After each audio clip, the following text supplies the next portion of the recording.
small step for a shaman, a big step for bunny kind. That makes no sense! You aren't even on the ground! He's gone. Never mind.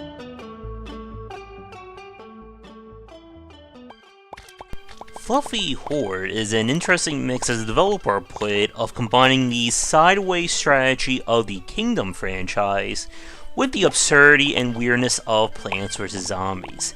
And it doesn't quite get to that point, I'm afraid, but it does have a very interesting look and charm to it. So the game itself is kind of like a pseudo-puzzle strategy game, where you live in a world of bunny rabbits who are trying to take over.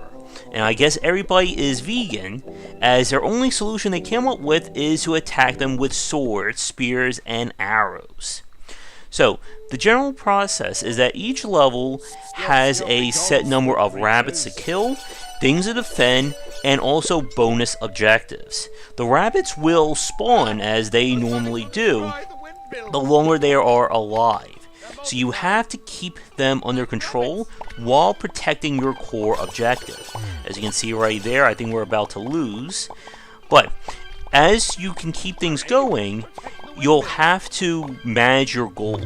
Some maps allow you to start farms that will allow you to get more money, which you can use to upgrade troops. And again, the higher the quality of the troop, the more they can do in terms of damage and killing those annoying bunny rabbits.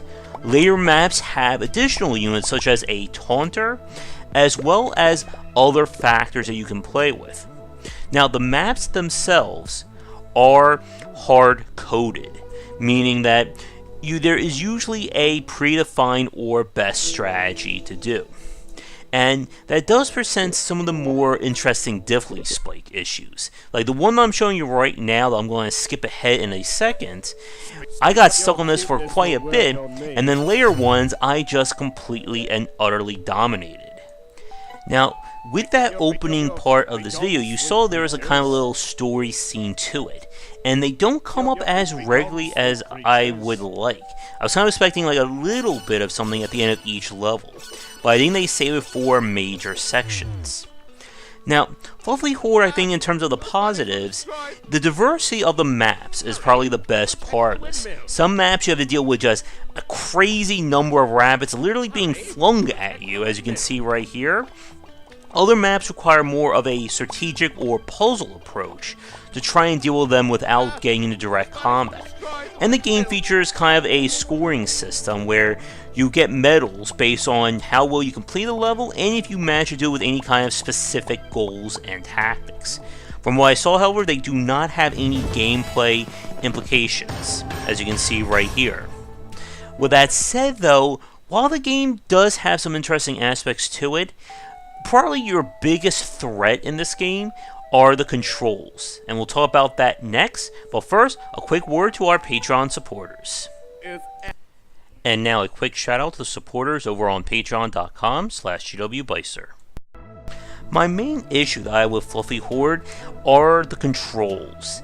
They kind of feel like they were designed for a mobile audience in terms of how simple they are, but it creates some frustration when it comes to trying to control things and how easy it is for enemies to slip by. So your main thing is maneuvering units around, and to do that you need to click and select a group and then you drag it over to where you want it. As you can see right there, he's going to move them right there.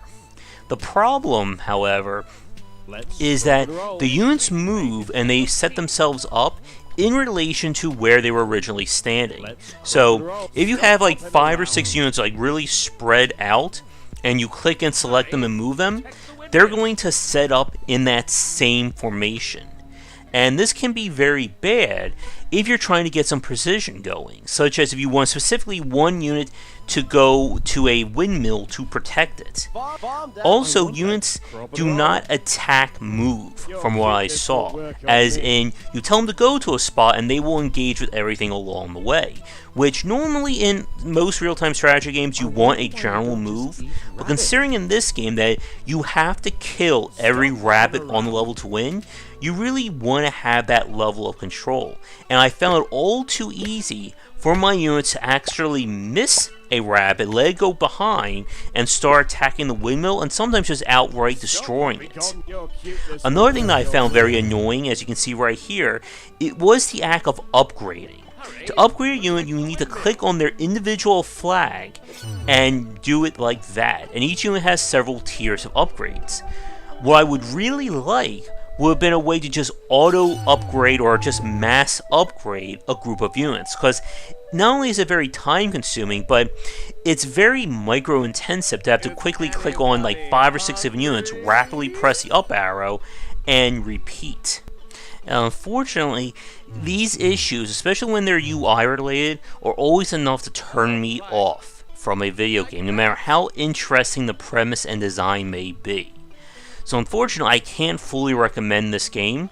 If you are looking for something, well, very unique and different, and have an aversion to bunny rabbits, you should definitely check this one out. It is available, I believe, now on the major platforms. But I would like to thank developers for sending me a press key regardless, and letting me take a look at your game in the future. Please don't hesitate to get in touch. But that's going to do it for this first look at Fluffy Horde. Thanks again for watching, and check back for daily discussions on game design here, and on Game Wisdom, where we examine the art and science of games. Until next time, have a good night. Thanks for watching the video. If you enjoyed things, be sure to do all the liking and subscribing that the kids are doing these days. Check out our Discord channel linked down below, where we hang out and chat game design, and come back later tonight for our regular streamings. But that's it. And tune in for more great content here and on Game Wisdom, where we examine the art and science of games.